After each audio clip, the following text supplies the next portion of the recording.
I think every assistant coach feels like they know what it takes to be a coordinator. Every coordinator, assistant coach feels like they know what it takes to be a head coach.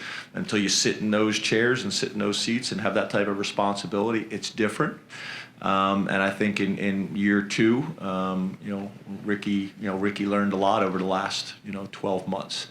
As you know, I got tremendous amount of belief and faith in Ricky. I think we've been together for 11 years. I've watched him develop. I know how talented he is.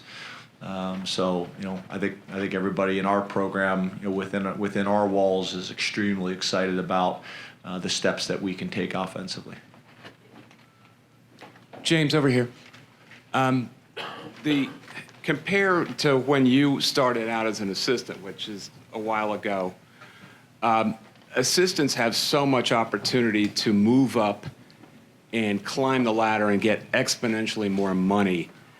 Have you changed your philosophy on what you can do? Even Nick Saban can't hang on to guys because they're constantly job hopping and they have the incentive to do so. Is there anything that you've tried to do in the last few years to mitigate that in any way and just hang on to guys?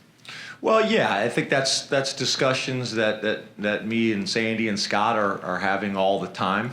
I think it's conversations that I have with my staff all the time. I think the guys on my staff that are older, experienced coaches, seasoned, I'd call them, that have been around. I think sometimes as a young coach, that growth and that opportunity is important. But also, you have to be careful because sometimes you're at a place like Penn State and you may take it for granted, and then the rest of your career you're trying to get back to a place like Penn State. And we've all made those mistakes, especially when you're working with good people and you're working at a good place that really cares. You're working with a great group of young men that we get to work with. So it's just balance. It's discussions.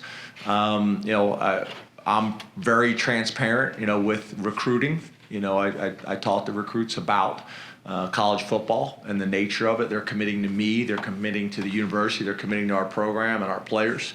And I want our coaches to stay at Penn State as long as we possibly can.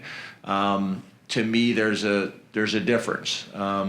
If guys are leaving for clear promotions, then it's a no-brainer, and it should be a decision that everybody is excited about and everybody embraces it. Our players see it and are happy for them. We're happy for them, the administration.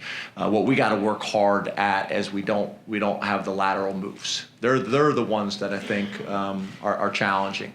Guy that's an assistant coach and is going to be a play-calling coordinator, we want that. I want that for them. And their families, if that's their goal and objective. Guys that are leaving to be head coaches, obviously we want that for them. What we have to do is we have to create an environment here as much as we possibly can that guys are happy here, they feel appreciated, and that we have an awareness. My biggest thing is that we're having an awareness of what the market is. What the market is like nationally, what the market is like in the teams that we would consider peer institutions and things like that. And we don't have to lead the pack, but we need to be in that conversation, if that makes sense.